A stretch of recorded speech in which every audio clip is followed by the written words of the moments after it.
Good morning everyone. Plasma science academy की online classes में आपका स्वागत है।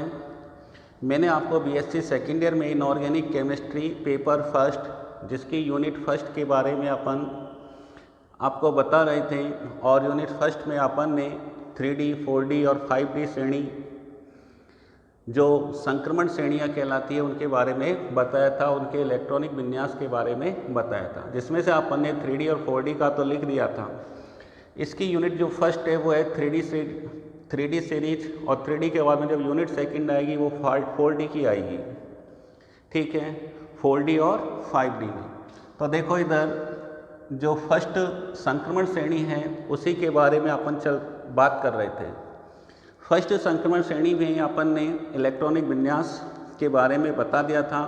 ये भी बता दिया था कि संक्रमण तत्व इन्हें क्यों कहा जाता है, कौन कौन से तत्व संक्रमण तत्व होते हैं और कौन कौन से तत्व नॉन संक्रमण तत्व होते हैं।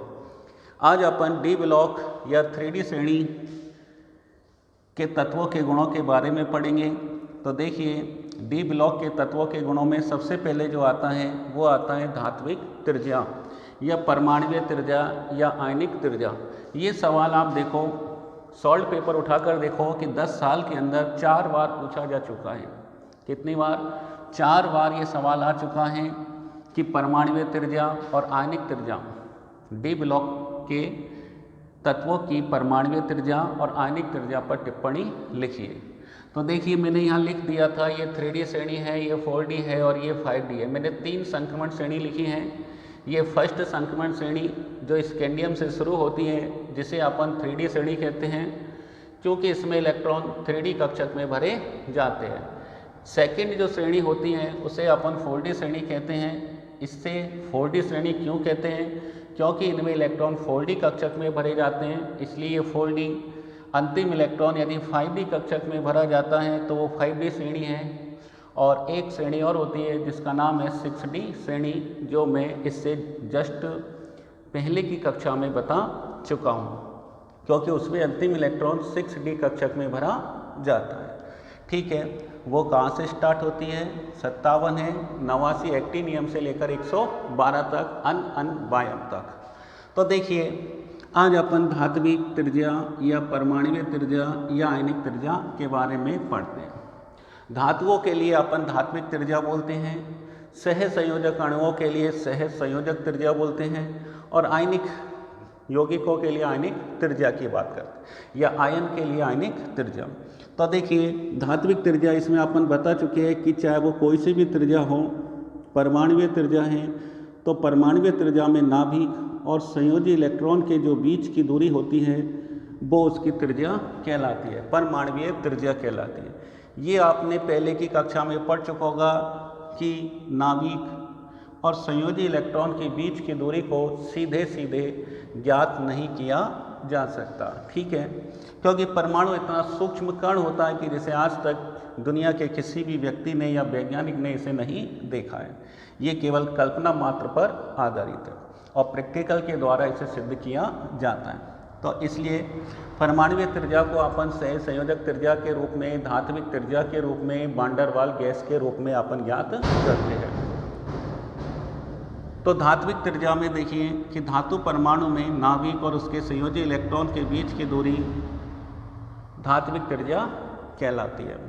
ठीक है, इसी प्रकार परमाणुीय त्रिज्या भी परमाणु में वही नाभिक और संयोजी इलेक्ट्रॉन के बीच की दूरी क्या कहलाती है? परमाणुीय त्रिज्या कहलाती है। आयनिक त्रिज्या की बात करें तो किसी आयन में, आयन जिसके ऊपर धनावेश हो चाहे ऋणावेश हो, तो आयनिक त्रिज्या में कैसे लिखेंगे परिभाषा? किसी आयन में नाभिक और वही संयोजी इलेक्ट्रॉन के बीच की दूरी क्या कहलाती है? आयनिक त्रिज्या कहलाती है। अब अपन बात करते हैं कि परमाणुीय त्रिज्या आवर्त में और वर्ग में कैसे परिवर्तित होती हैं या आयनिक त्रिज्याएं आवर्त में और वर्ग में कैसे परिवर्तित होती है।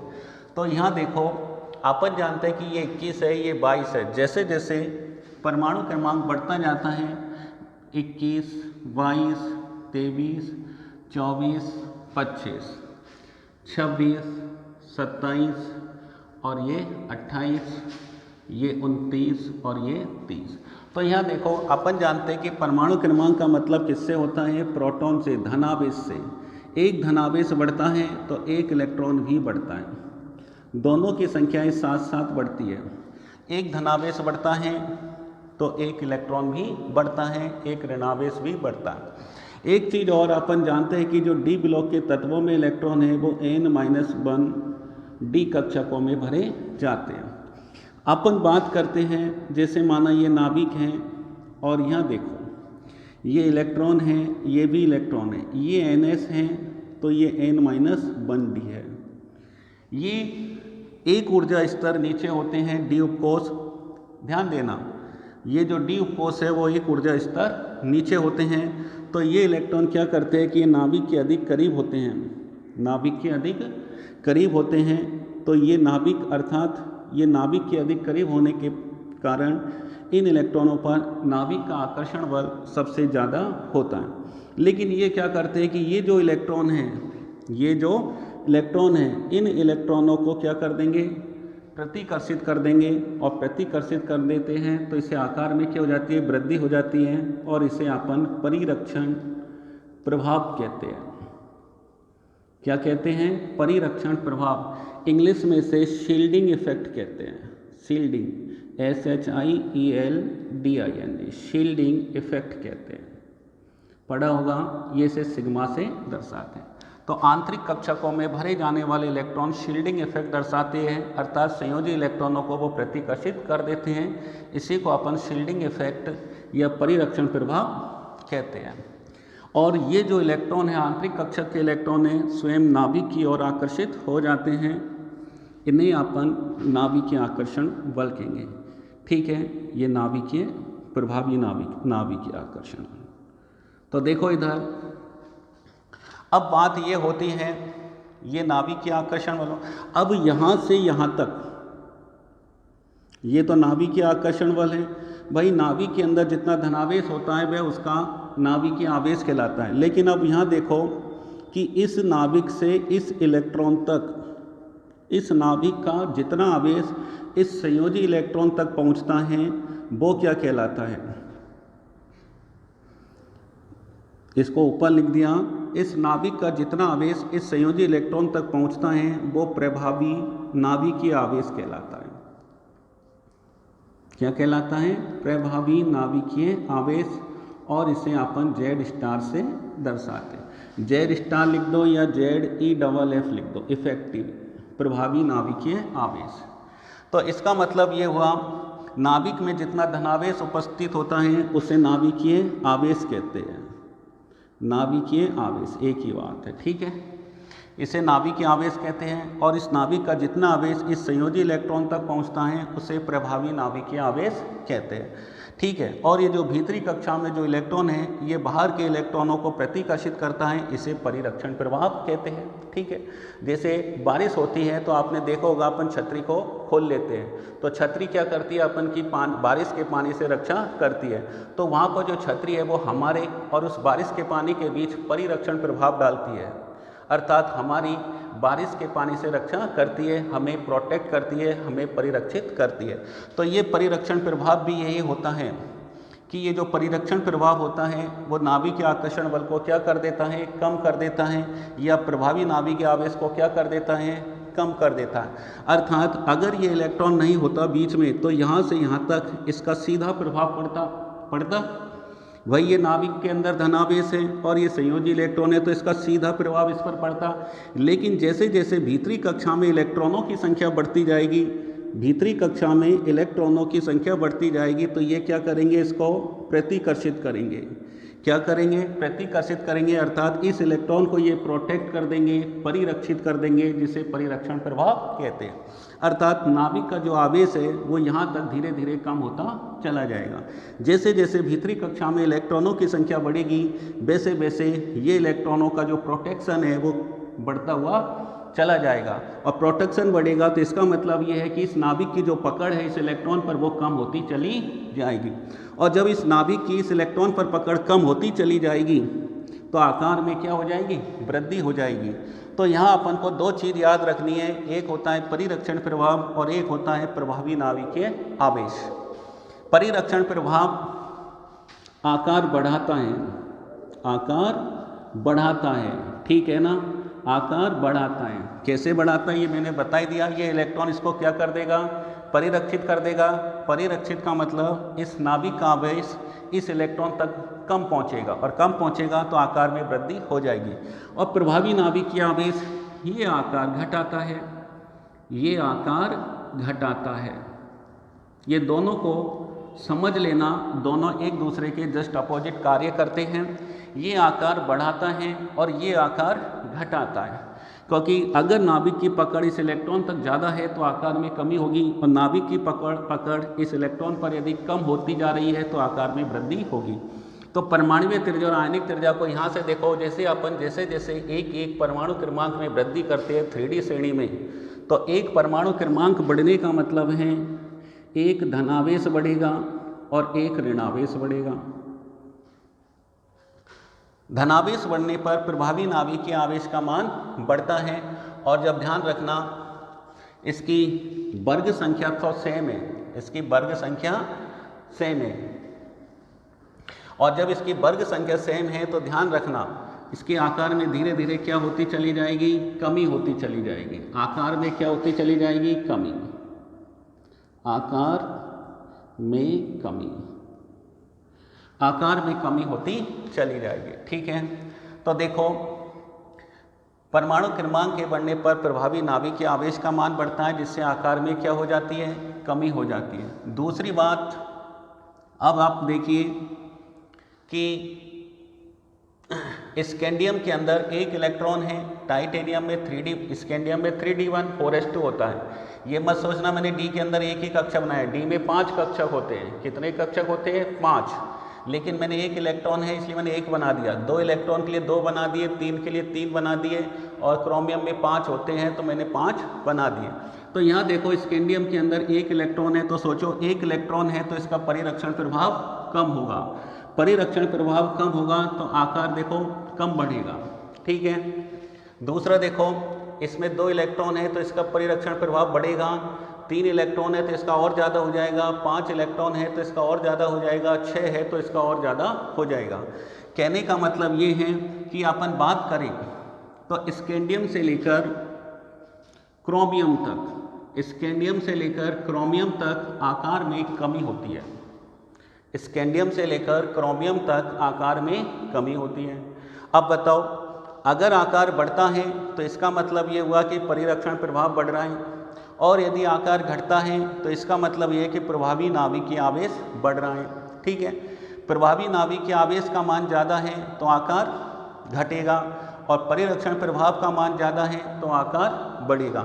तो इसका मतलब ये हुआ स्कैंडियम से लेकर क्रोमियम तक जाने पर आकार में क्या होती है, कमी। नंबर 1 स्कैंडियम से, तो देखो स्कैंडियम, टाइटेनियम, वेनेडियम और ये क्रोमियम, आकार में क्या हो रही है, कमी। आकार में कमी, इसका मतलब क्या हुआ, आकार में कमी है तो कौन ज़्यादा है, जेड स्टार। कौन है, यहाँ लिख देता हूँ, जेड स्टार ज़्यादा है और सिग्मा कम है। कहने का मतलब इन इलेक्ट्रॉनों का जो परिरक्षण प्रभाव है वो कम है, और प्रभावी नाभिकीय आवेश जो परमाणु क्रमांक के बढ़ने से बढ़ता है उसका मान ज़्यादा है। अब अपन बात करें मैंगनीज की, तो मैंगनीज में जैसे देखो इलेक्ट्रॉनों का युग्मन शुरू हो जाता है, इलेक्ट्रॉनों का युग्मन शुरू हो जाता है, और जब इलेक्ट्रॉनों का युग्मन शुरू हो जाता है तो इसका परिरक्षण प्रभाव बढ़ जाता है। तो क्रोमियम से ज़्यादा किसका होता है, मैंगनीज का ज़्यादा होता है। इसका मतलब यहाँ पर परिरक्षण प्रभाव का मान ज़्यादा हो जाता है और प्रभावी नाभिकीय आवेश का मान कम हो जाता है।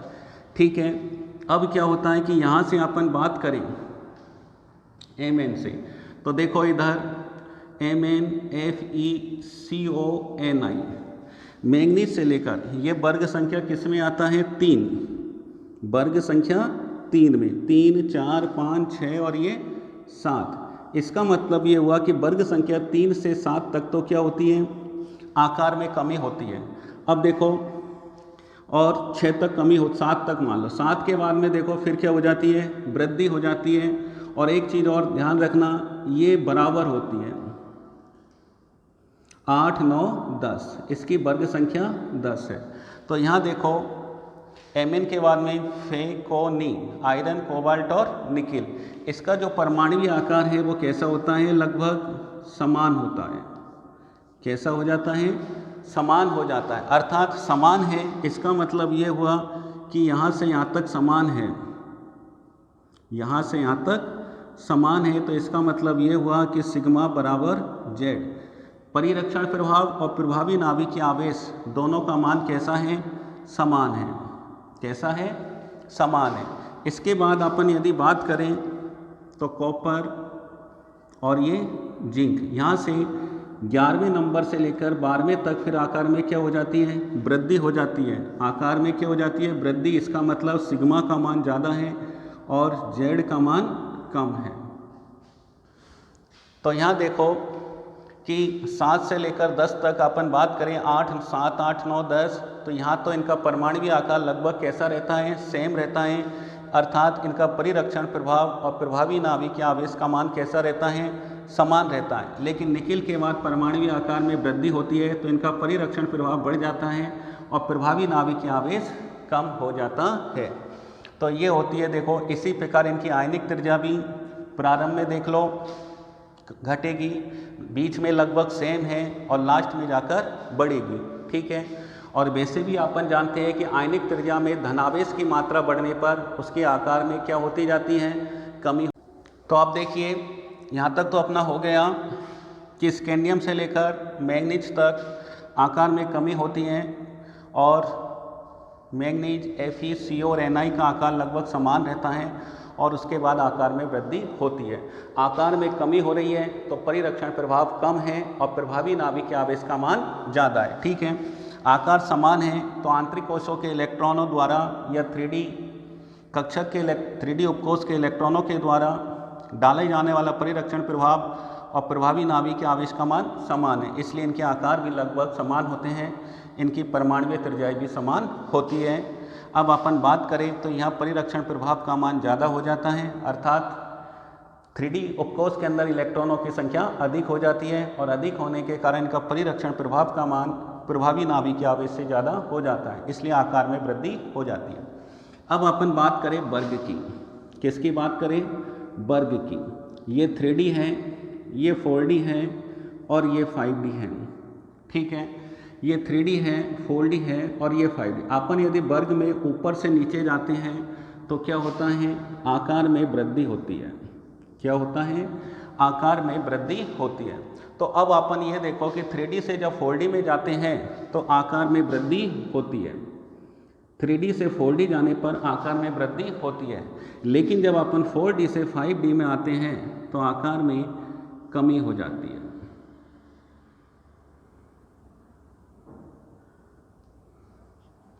क्या हो जाती है, कमी हो जाती है, या ये मानो लगभग बराबर हो जाते हैं। कैसे हो जाती हैं, लगभग बराबर मान लो। तो ध्यान रखना, यहाँ देखो 3D से 4D में आए तो आकार में वृद्धि हुई और 4D से 5D में जाएंगे तो आकार में क्या होनी चाहिए, कमी होनी, आकार में वृद्धि होनी चाहिए, लेकिन ऐसा नहीं होता। आकार में लगभग कमी हो जाती है या लगभग बराबर हो जाता है। तो देखो ऐसा क्यों होता है, ऐसा क्यों होता है। 3D से 4D में गए तो आकार में वृद्धि हुई। अपन देखो जैसे 3D में यदि अपन आवर्त हुई फिर कोष बढ़ेगा तो आकार में वृद्धि होनी चाहिए, लेकिन आकार में वृद्धि नहीं होती, उनके आकार लगभग सेम हो जाते हैं। ये क्वेश्चन कई बार आता है, ऐसे भी आ जाता है कि देखो जिरकोनियम 4D श्रेणी का तत्व है। कौन सी श्रेणी का, 4D, और ये कौन सी का है, 5D। तो वर्ग में ऊपर से नीचे जाने पर इनके आकार, हाफनियम का आकार ज़्यादा होना चाहिए था और जिरकोनियम का आकार कम होना चाहिए था, लेकिन ऐसा नहीं होता। दोनों की परमाणुीय त्रिज्याएं समान होती हैं। ऐसा क्यों, दोनों के आकार लगभग समान होते हैं, ऐसा क्यों। तो यहाँ देखो जिरकोनियम की अपन बात करें, नंबर 1 जिरकोनियम और नंबर 2 इसी में जिरकोनियम और दूसरा है हाफनियम। इसका परमाणु क्रमांक 40 है और इसका 72। ऐसे ही एक सवाल और है, मोलिब्डेनम और टंगस्टन। मोलिब्डेनम और टंगस्टन, मोलिब्डेनम का है 42 और टंगस्टन का है 74। ये देखो अपन यहाँ देखें कि हाफनियम का आकार ज़्यादा होना चाहिए और यहाँ टंगस्टन का आकार ज़्यादा होना चाहिए। ठीक है, इनका अगर इतना है तो इसका कैसा होना चाहिए, बड़ा, लेकिन ऐसा नहीं होता। अर्थात इसका आकार भी लगभग इसी के बराबर होता है, सेम। कैसा होता है, सेम, समान होता है। कैसा होता है, समान। तो यहाँ देखो, अपन जानते हैं कि जो 4f श्रेणी के जो तत्व हैं, कौन सी श्रेणी के, 4f, जो परमाणु क्रमांक 58 से लेकर 71 तक आते हैं, जिन्हें अपन लेंथेनाइड श्रेणी के तत्व कहते हैं। और इनमें जो इलेक्ट्रॉन भरे जाते हैं वो n-2f उपकोष में भरे जाते हैं, जो 2 ऊर्जा स्तर नीचे होता है। अर्थात इन इलेक्ट्रॉनों के द्वारा डाले जाने वाला जो परिरक्षण प्रभाव है वो नगण्य होता है, नेग्लेजिबल होता है, ठीक है, जिसे अपन नेग्लेक्ट कर देते हैं, मतलब बहुत कम होता है। इसका मतलब ये हुआ कि परिरक्षण प्रभाव कम है, लेकिन परमाणु क्रमांक बढ़ने के साथ साथ प्रभावी नाभिक के आवेश का मान बढ़ता जाता है। तो इसलिए परमाणु आकार में कमी होती जाती है, जिसे अपन लेंथेनाइड संकुचन कहते हैं। लेंथेनाइड इसलिए इन्हें कहते हैं क्योंकि ये परमाणु क्रमांक 57 लेंथेनम के बाद शुरू होते हैं, इसलिए इन्हें लेंथेनाइड तत्व कहते हैं। तो इनका परिरक्षण प्रभाव बहुत कम होता है और प्रभावी नाभिक के आवेश का मान बढ़ता चला जाता है, जिससे निरंतर परमाणुीय आकार में कमी आ जाती है, परमाणुीय आकार संकुचित होते चले जाते हैं, जिसे लेंथेनाइड संकुचन कहते हैं। ठीक है, उस लेंथेनाइड संकुचन के कारण क्या हुआ, आकार में कमी हुई और 14 प्लस के 14, कितने, प्लस के 14 धनावेश में वृद्धि हो जाती है। कितने, प्लस के 14 धनावेश में वृद्धि हो जाती है। इसलिए वर्ग में ऊपर से जाने पर जो आकार में वृद्धि होती है,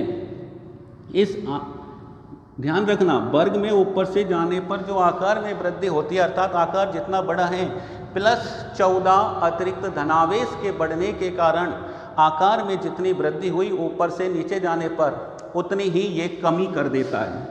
क्या कर देता है, उतनी ही आकार में कमी कर देता है, इसलिए इनके आकार लगभग समान हो जाते हैं। तो ये प्रश्न कई बार आता है, जिरकोनियम और हाफियम की परमाणुीय त्रिज्याएं लगभग समान होती हैं या मोलिब्डेनम और टंगस्टन की परमाणुीय त्रिज्याएं लगभग समान होती हैं। क्यों?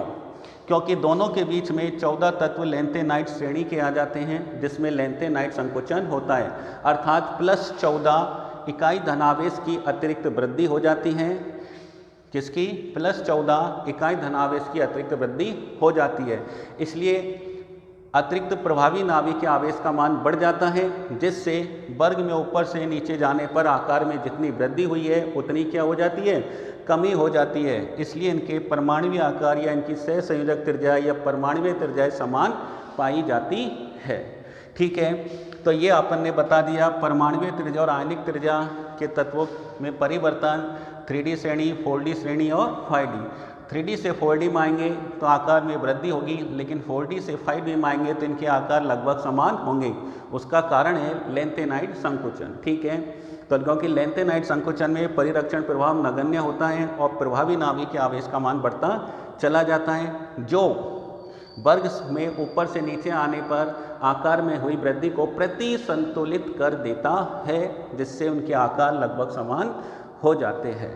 तो ये अपना हो गया परमाणुीय त्रिज्या और आयनिक त्रिज्या। ठीक है, इसके बाद में अब चलेगा अपना घनत्व। क्या चलेगा? घनत्व।